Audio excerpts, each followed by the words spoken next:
এই দুটা মাহত কেইবাটাও অনুষ্ঠান হাতত লৈ প্ৰধানমন্ত্ৰী ডাঙৰীয়া গৃহমন্ত্ৰী অমিত শাহ ডাঙৰীয়া আহিব। প্ৰধানমন্ত্ৰী ডাঙৰীয়া ডিচেম্বৰ মাহত গুৱাহাটী বিমানবন্দৰৰ নতুন টাৰ্মিনেল মুকলি কৰিব আহিব আৰু নামৰূপত 12 লাখ মেট্ৰিক টনৰ ইউৰিয়া আৰু এমোনিয়া যিটো আমাৰ কাৰখানা হ'ব বা প্ৰজেক্ট হ'ব তাৰ শুভ উদ্বোধন কৰিবলৈ আহিব।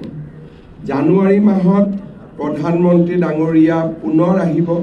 গুৱাহাটী উত্তৰ গুৱাহাটীৰ দলঙৰ তেখেতে শুভ উদ্বোধন কৰিব আৰু সমান্তৰালভাৱে কাজিৰঙাৰ এলিভেটেড কৰিডৰ, শিলচৰৰ পৰা গুৱাহাটীলৈ এক্সপ্ৰেছ কৰিডৰ, IIM গুৱাহাটী বিভিন্ন ধৰণৰ অনুষ্ঠানৰ তেখেতে শুভ আৰম্ভণি কৰিব।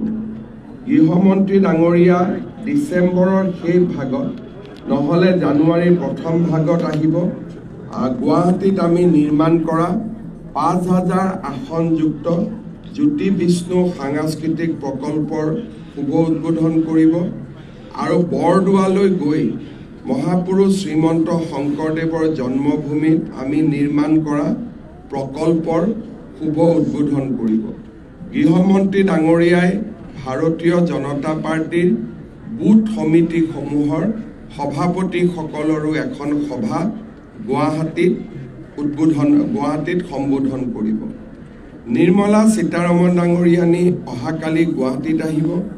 তেখেতে জাগিৰোডৰ ছেমি কণ্ডাক্টৰ প্ৰকল্পত অসমৰ প্ৰায় 300 গৰাকী উদীয়মান যুৱক যুৱতীৰ সৈতে কথা পাতিব। গুৱাহাটীৰ যি আমি জাহাজ চলাচলৰ বাবে বিশ্বমানৰ টাৰ্মিনেল নিৰ্মাণ কৰিছোঁ তাক শুভ উদ্বোধন কৰিব আৰু গুৱাহাটী ৰিভাৰ ফ্ৰণ্ট যি আমি ৰাজভৱনলৈ যোৱা পথত নিৰ্মাণ কৰিছোঁ তাৰ তেখেতে শুভ উদ্বোধন কৰিব। 8 তাৰিখে ৰাতিপুৱা তেখেত গহপুৰলৈ গৈ আমাৰ শ্বহীদ কনকলতা বৰুৱা বিশ্ববিদ্যালয় আধাৰশিলা স্থাপন কৰিব।